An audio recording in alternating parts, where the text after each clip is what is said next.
Hello, everybody. Today is October 29th, 2023, and you're with Sundays with Cheryl Echeverria. Hello there. Happy Halloween. If you can't see the picture behind me, it's a background of Halloween with bats and moons, and it says Happy Halloween in the background. Today, I'm going to be discussing travel planning, especially for those who are blind travelers, legally blind, visually impaired travelers. This is preparing for travel and understanding what you may need, what you may not need, whether it's a cruise, whether it's going to Walt Disney World, a land destination. 99% of these things will be part of that travel planning. And as usual, we ask you to please subscribe, like, and comment. If you have questions for yourselves on this, please remember we service all U.S. Residents and Canadians. Our number is 631-456-5394 or reservations@echeveriatravel.com. If you're more comfortable using social media messenger, either on Instagram or on Facebook, you may do so, but please allow in any form that you're communicating with us to allow up to 24 hours for a response. And also, if you do plan on using us, Cheryl Echeverria, for travel planning, you must have a phone, you must have email. No documents or anything else can be sent via your social media platforms and your messengers. It's not safe, it's not legal, and we appreciate that. So anyway, as mentioned before, I started my business. If this is the first time you are joining us, I started this business in 2028, which means we've been in business 17 years on October 12th. I started because I did become legally blind.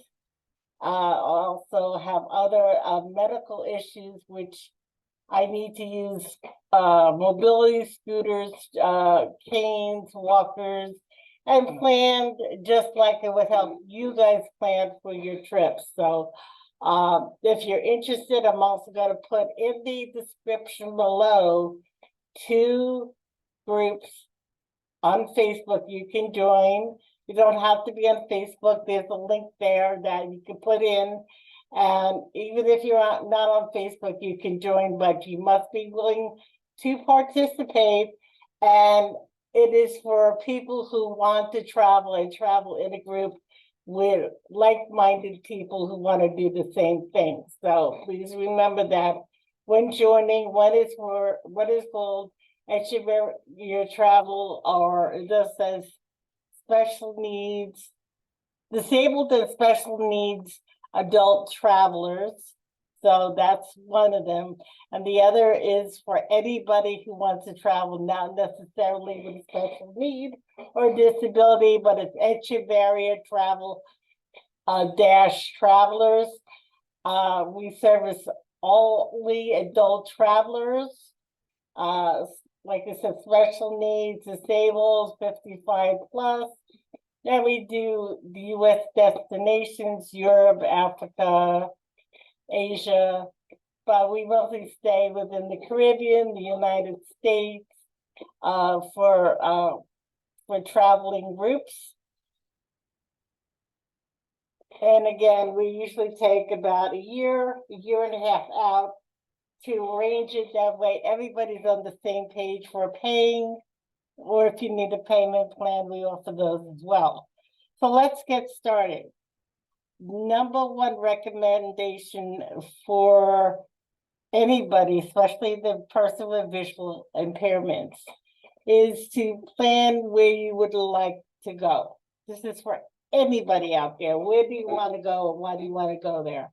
Okay, write it down, put it in your note takers on your braillers, where find out where you want to go first. Is it because a friend or family member's going there and you want to travel with them, or you just have your own interest in traveling?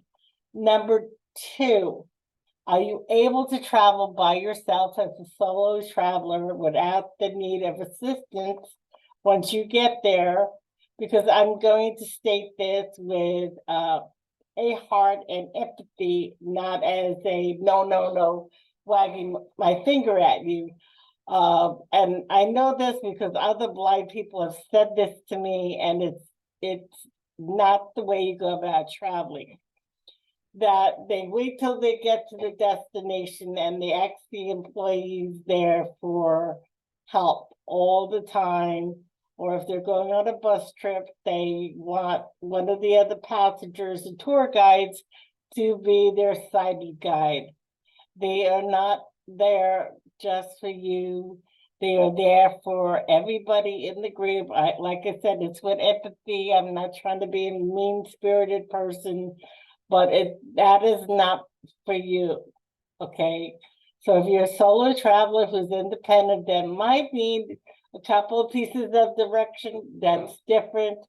But other than that, and I travel all the time with my travel partner and my husband, Nelson, even though I can travel independently, or I travel with a group of other people who are visually impaired or I find a sighted guide to go with me. And if you're not sure how to go about finding a sighted guide, I do have tour operators that you can hire a sighted guide to go with them. And again, you're hiring. They are not going with you for free. Check with friends, family. Maybe they know somebody that would want to travel with you. But again, you have to pay for them to go. They're not going to lay out the money to travel with you. So remember that. Okay, when planning, like I said, visual impairments, sighted guide. If you're using a service animal, always make sure you can travel to that country and that service animals, guide dogs, whatever you want to call them, seeing eye dogs are allowed into that country. And no, and I've heard this from many people, not all countries will allow your dogs into the countries with you. Remember, the Americans with Disabilities Act only covers the United States. There are many countries that will allow service animals, but you also must fill out a permit prior to entering that country for your service animal, okay? Planning your travel via the airlines, okay? If you need assistance going through the airport, there is a number you can call up to 72 hours prior to departing. Your travel agent will not do this for you. This is one of the things you need to do for yourself, is that you will call the TSA Cares hotline. You let them know what airport you're going to, where you're flying to, and they will have somebody meet you at the main gate or at the entrance at the airport, and they will help you to your gate through security and all that, but you must contact them 72 hours prior to arrival at that airport. Please remember also, this is only for domestic flights. This is not for when you're returning from an international flight. So just remember that only domestic travel. That's all 50 states, including Hawaii and Alaska. But if you're out in the Caribbean or you're out in Europe, Africa, Asia, wherever you are, they won't have that option at the airport for you. They might, but we would have to look into depending on what country you're going to. Again, back to planning. You want to plan out as early as possible. That could be a year and a half, that could be a year out.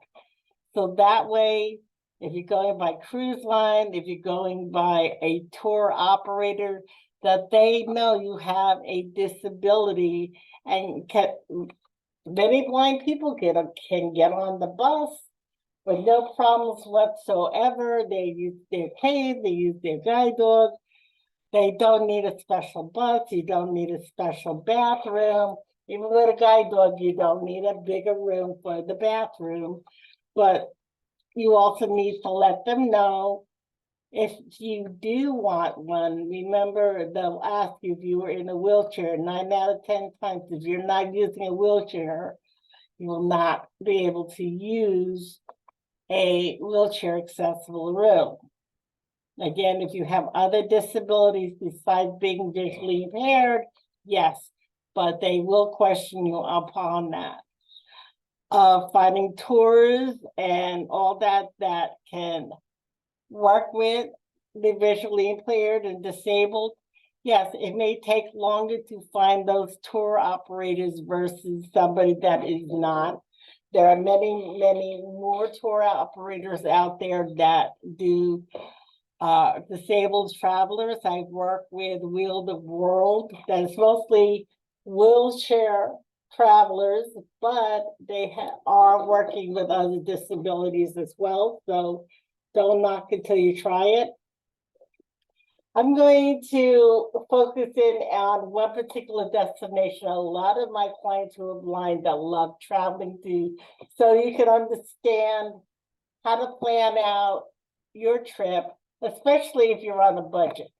9 out of 10 times, and we're either on Social Security disability, which we're on a limited budget, or many of us just like, anybody else has a decent job and can pay for a trip, no problem. But I want to let you know, especially planning out early, you can do payment plans once a deposit has been met.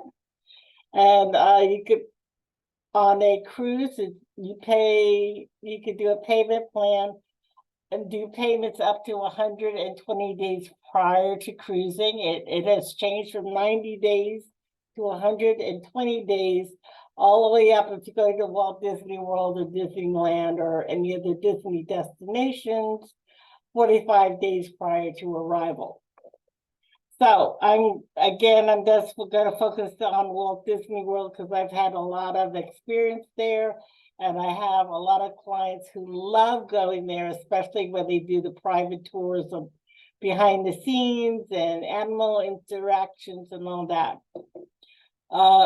When planning on going to Walt Disney World, I highly recommend you stay on property at one of the 27 different resorts that are on property.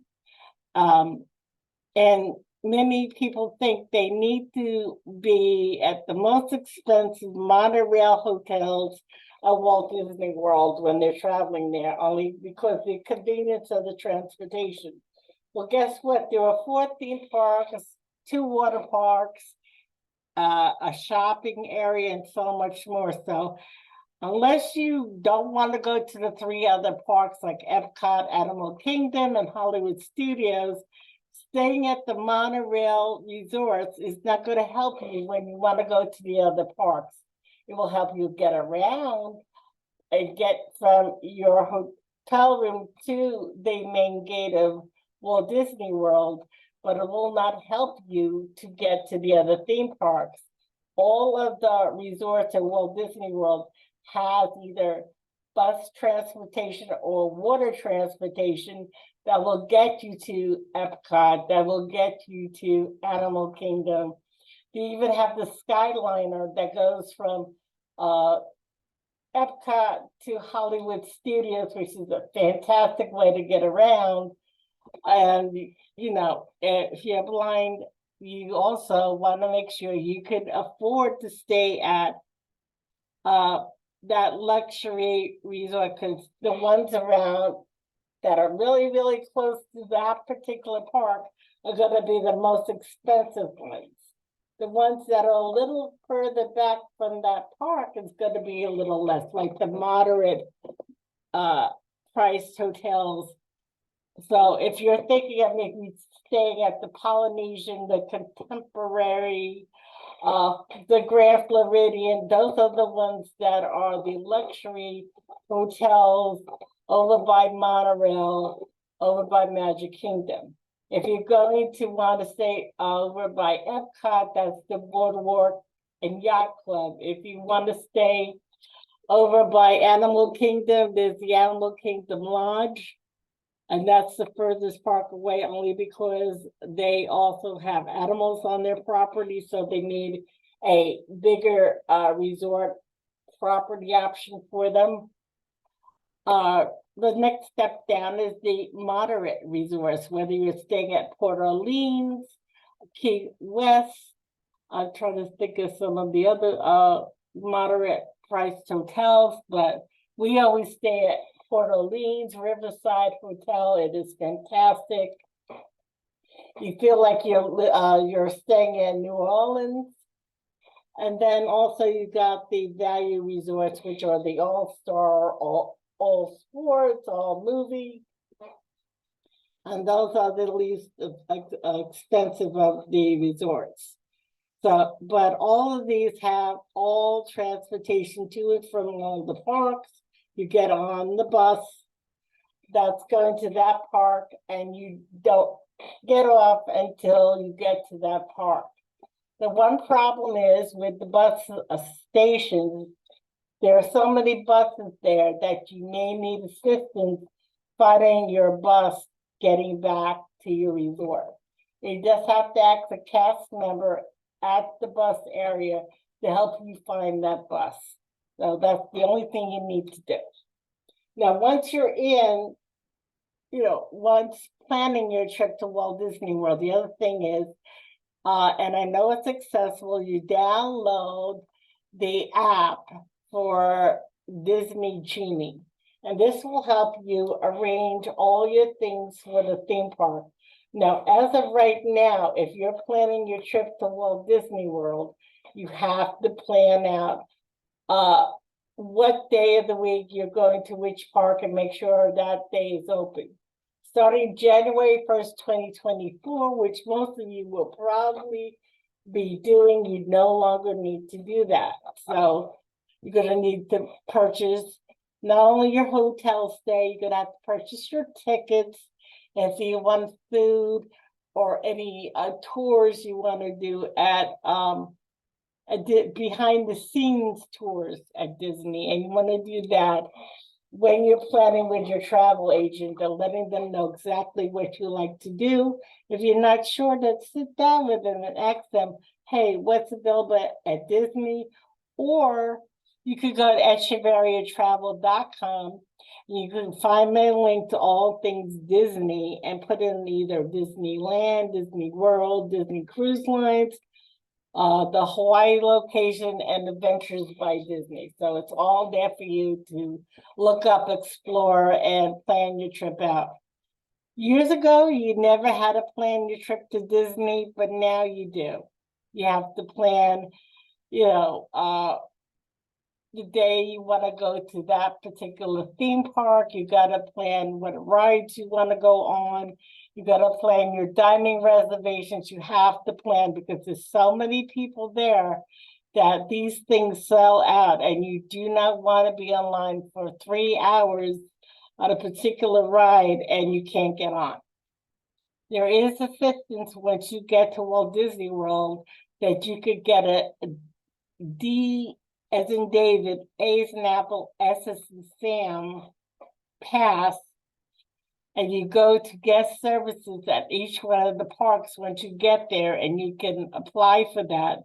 They'll give you that, but then again, you'll only be able to do one ride at a time. You will have to stay in a shorter line. You do have to stand in line, but there are ways, and you can't cut the line. They're not going to put you in front of the line anymore.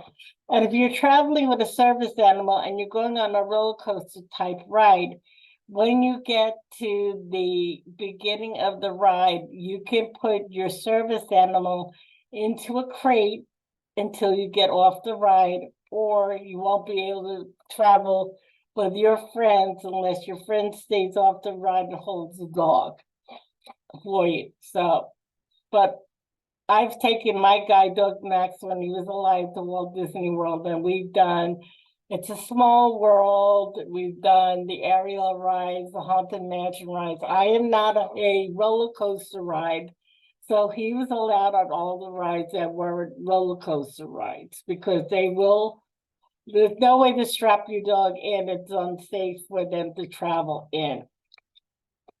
Food, even if you have allergies and stuff, the food, you could arrange ahead of time to say, hey, I have an allergy, I can't eat that. They have food from all over the world at Epcot. They have food from every place you could think of at Walt Disney World in Florida and in Disneyland, California. So remember that they have great assistance for people with disabilities. They also have areas where you can bring your guide dog to go potty. Just can't let your guide dog go piddle and potty any place they want. That's a no-no. So, but there are areas in the park and at the resorts that you can bring your dog to go to the bathroom. If you're a blind person that uses a service animal and you cannot tell when your dog goes to the bathroom, that's going to be a problem. So make sure you take them out or keep on their schedule because they will be a little nervous from the ride. They will be a little nervous for a new destination. Okay, so with cruising with your service animal or in any destination you're going to, this is another big no-no. Do not leave your guide dogs in the rooms by themselves. That's a big, big no-no. You brought them with you for a reason. If the cleaning people come in the room and they run out, if there's a fire, if there's a flood, if there's something serious going on, no. I know many blind people. I do not want to know about it when you're planning your trip, what you're going to do, because I am not responsible for things you do on your trip. Because there's been many issues where people have left their service animals on a cruise ship, and it's gotten back to me, and it's not fair. The dogs are either barking or they've had accidents or the people cleaning your cabin got startled by the dogs. Whatever it's going to be, do not leave your dog in the rooms alone. If you're planning on traveling with somebody as a sighted guide, then please, kennel your dog or have somebody watch your dog prior to traveling. I might get some feedback on that, but you know what? That's what comments are for, and that's what we're here for. Other than that, I'm trying to think of other things you should think of when planning your travel. Have a good time. Also go with patience. I tell this with any of my clients because it's becoming harder and harder to be nice out there. You see it all the time on the news. People are fighting with air flight attendants or they're doing something really, really stupid on their trips. And it will come back to bite them, especially if you're traveling internationally. Something you think you can do in the United States, you can't do in a foreign country, and they get arrested, and that's the end of it. And you don't know what the consequences will be in that country until it happens to you. Again, please hit the like button, subscribe. We would love to have more people following us on YouTube. And also comment. Thank you very much and happy Halloween. Bye-bye.